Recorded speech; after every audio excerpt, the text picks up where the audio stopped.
नमस्कार, मैं हूं दिबांजलि मोइत्रा। देश में ऐसा माहौल बन गया है कि जैसे मोदी सरकार सोशल मीडिया पर जल्द ही शिकंजा कसने वाली। हालात ये हो गए हैं कि लोग यहां तक कहने लगे हैं कि अब जल्द ही ट्विटर, इंस्टाग्राम जैसे सोशल मीडिया प्लेटफॉर्म्स बंद हो जाएंगे। मीडिया से लेकर सोशल मीडिया तक चल रही इन खबरों के बीच फेसबुक की मैसेजिंग ऐप व्हाट्सएप ने मोदी सरकार के खिलाफ ही केस दर्ज करवा दिया। इतना ही नहीं, दिल्ली हाईकोर्ट में भी सरकार से भिड़ने की पूरी तैयारी कर ली।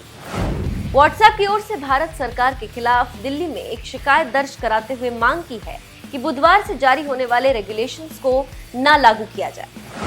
नए नियमों के तहत सरकार ने फेसबुक के मालिकाना हक वाली कंपनी को प्राइवेसी रूल्स से पीछे हटने को कहा। इसी के विरोध में दर्ज कराए गए इस मुकदमे में दिल्ली हाईकोर्ट से ये घोषित करने के लिए कहा गया कि नए नियमों में से एक नियम भारत के संविधान के तहत दिए गए गोपनीयता के अधिकार का उल्लंघन।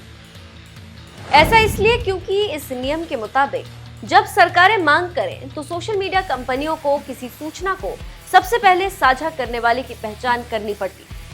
कानून के मुताबिक व्हाट्सएप को सिर्फ उन लोगों की पहचान बतानी है जिन पर गलत जानकारी साझा करने का विश्वसनीय आरोप है, लेकिन व्हाट्सएप का कहना है कि वो ये नहीं कर सकती। व्हाट्सएप के मुताबिक उसके message end to end encrypted यानी कूट भाषा में होते हैं। उसका कहना है कि नए नियम का पालन करने के लिए उसे मैसेज प्राप्त करने वालों के लिए और मैसेज को सबसे पहले शेयर करने वालों के लिए इस एन्क्रिप्शन को ब्रेक करना पड़ेगा। क्या होता है end to end encryption? Encryption का मतलब होता है सूचना को गुप्त तरीके से स्टोर करना। ये एक प्रोसेस है जिसमें आपके डेटा को एक ऐसे फॉर्म में कन्वर्ट कर दिया जाता है जिसे पढ़ना या फिर समझना लगभग एक आम इंसान के लिए मुश्किल हो जाता है। यहाँ तक कि हैकर को डेटा या फाइल को एन्क्रिप्ट करने के बाद उसे रीड करना या फिर एक्सेस करना बहुत ही मुश्किल हो जाता है। जैसे ही आपका डेटा पूरी तरह एन्क्रिप्ट हो जाता है, उसके बाद आपका डेटा सिक्योर हो जाता है। एंड टू एंड एन्क्रिप्शन से ही एक कोने से दूसरे कोने तक सूचना को एक गुप्त तरीके से भेजा जाता है। व्हाट्सएप का आरोप है कि सरकार के नए नियम लागू करने से एंड टू एंड एन्क्रिप्शन खत्म हो जाएगा और लोगों की निजता का उल्लंघन होगा।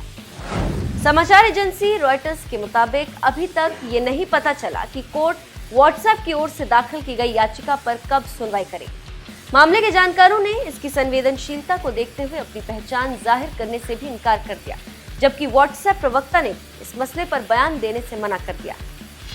हालांकि ये केस भारत सरकार के फेसबुक, ट्विटर सहित अन्य सोशल मीडिया कंपनियों के साथ जारी टकराव को और बढ़ा सकता है।